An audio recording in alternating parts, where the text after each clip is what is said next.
Civils only में आपका स्वागत है। तो आज हम बात करने वाले हैं भारत की आबादी के बारे में। 2011 का जो सेंसस हुआ था, उसके आंकड़े क्या कहते हैं। भारत के लोगों की एक बहुत ही दिलचस्प तस्वीर सामने आती है। चलिए इसी को समझते हैं। तो सबसे पहला और सबसे बड़ा आंकड़ा 121 करोड़। 2011 में हम इस नंबर पर पहुंच गए थे।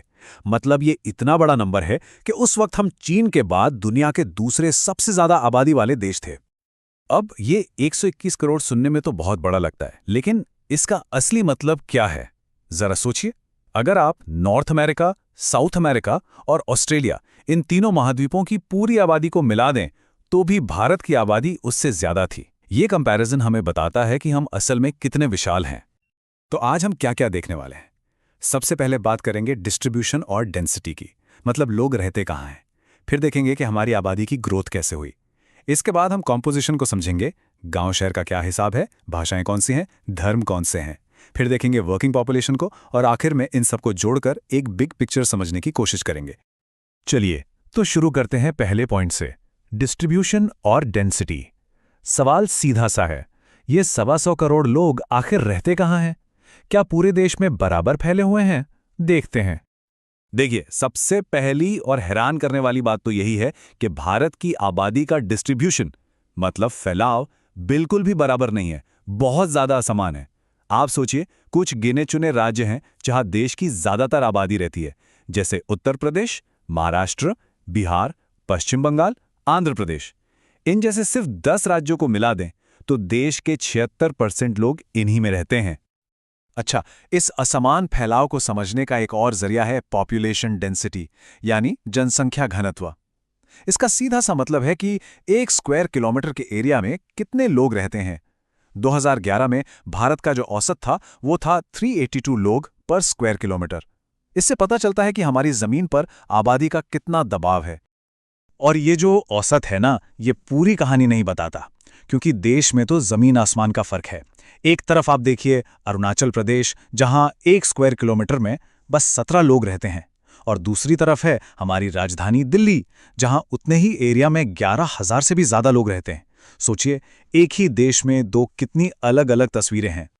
तो अगला सवाल ये उठता है कि हमारी आबादी इतनी बढ़ी कैसे? इसके लिए हमें थोड़ा इतिहास में जाना होगा और देखना होगा कि ये ग्रोथ हुई कैसे, किन फेजेस में हुई। देखिए, भारत की पॉपुलेशन ग्रोथ की कहानी को हम मोटे तौर पर 4 हिस्सों में बांट सकते हैं। पहला फेज था 1901 से 1921 का। इसे स्टैग्नेंट फेज कहते हैं, क्योंकि जन्म दर भी बहुत ज्यादा थी और मृत्यु दर भी, तो आबादी लगभग रुकी हुई थी। फिर आया 1921 से 1951 का दौर। यहां से ग्रोथ शुरू हुई, स्वास्थ्य सेवाएं बेहतर हुईं तो मृत्यु दर गिरने लगी। लेकिन असली कहानी शुरू हुई 1951 से 1981 के बीच, जिसे पॉपुलेशन एक्सप्लोजन का दौर कहते हैं। यहां मृत्यु दर तो तेजी से गिरी, पर जन्म दर ऊंची बनी रही और आबादी रॉकेट की तरह बढ़ी। और फिर 1981 के बाद से जन्म दर भी धीरे धीरे नीचे आने लगी, तो ग्रोथ की रफ्तार अब थोड़ी धीमी हुई है। तो अब तक हमने देख लिया कि कितने लोग हैं, कहाँ रहते हैं और ये संख्या यहाँ तक पहुंची कैसे।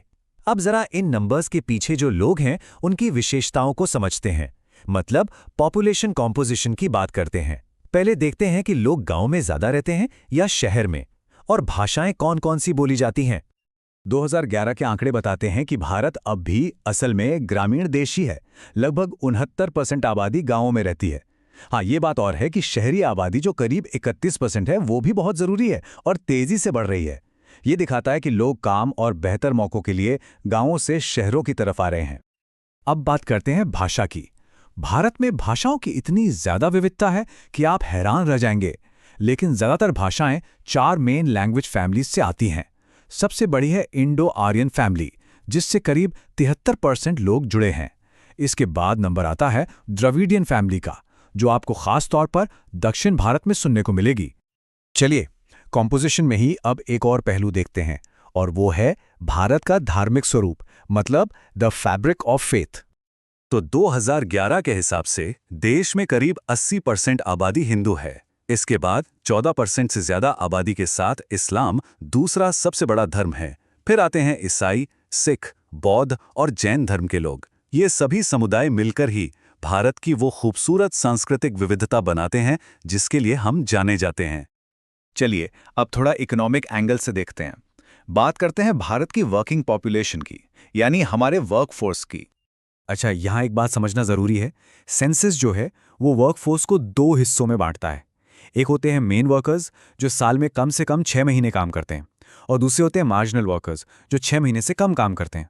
अब मज़े की बात यह है कि इन दोनों को मिला भी दें तो ये पूरी आबादी का सिर्फ 39.8% है। इसका मतलब क्या हुआ? इसका मतलब ये है कि 60% आबादी नॉन वर्कर्स की कैटेगरी में आती है, जैसे स्टूडेंट्स हो गए, हाउसवाइफ्स हो गई या रिटायर्ड लोग। और जब हम सिर्फ इस वर्किंग पॉपुलेशन को देखते हैं तो पता चलता है कि आधे से ज़्यादा लोग, मतलब लगभग 55%, एग्रीकल्चर यानी खेती बाड़ी पर निर्भर हैं। और सबसे चौंकाने वाली बात क्या है कि इंडस्ट्री और मैन्युफैक्चरिंग, जिसे हम सेकेंडरी सेक्टर कहते हैं, उसमें सिर्फ 4% के आसपास लोग काम करते हैं, जबकि सर्विस सेक्टर बढ़ के 41% से ज़्यादा हो गया है। ये हमारी इकोनॉमी की एक बहुत ही यूनिक तस्वीर है। हाँ, एग्रीकल्चर भले ही आज भी सबसे बड़ा एम्प्लॉयर है, लेकिन एक ट्रेंड दिख रहा है। 2001 से 2011 के बीच खेती पर निर्भर लोगों का हिस्सा करीब 4% कम हुआ है। ये एक संकेत है कि हमारी इकोनॉमी धीरे धीरे ही सही पर बदल रही है। लोग खेती से निकलकर दूसरे सेक्टर्स की तरफ जा रहे हैं। तो हमने इतने सारे आंकड़े देखे, चार्ट्स देखे, इन सब का मतलब क्या है? ये पूरी डेमोग्राफिक पोर्ट्रेट हमें भारत के बारे में क्या बताती है? चलिए अब इन सब डॉट्स को कनेक्ट करते हैं और बड़ी पिक्चर को समझते हैं। और ये सारी बातें हमें एक बहुत बड़े सवाल पर लाके खड़ा कर देती हैं। 2011 में भारत की 20% से ज़्यादा आबादी एडोलेसेंट्स की थी, मतलब 10 से 19 साल की युवा। अब ये जो इतनी बड़ी यूथ पॉपुलेशन है, ये हमारे लिए एक डेमोग्राफिक डिविडेंड यानी हमारी सबसे बड़ी ताकत बन सकती है। पर एक लेकिन भी है। अगर इन युवाओं को सही शिक्षा, सही स्किल्स और सही मौके नहीं मिले तो यही ताकत हमारे लिए सबसे बड़ी चुनौती बन जाएगी। तो ये मौका है या चुनौती, ये एक ऐसा सवाल है जो हमारा भविष्य तय करेगा। अगर आपको ये वीडियो फायदेमंद लगी तो वीडियो को ज़्यादा से ज़्यादा शेयर करें, लाइक करें और चैनल को सब्सक्राइब करें। कोई सुझाव हो या टॉपिक सजेस्ट करना हो तो कमेंट ज़रूर करें।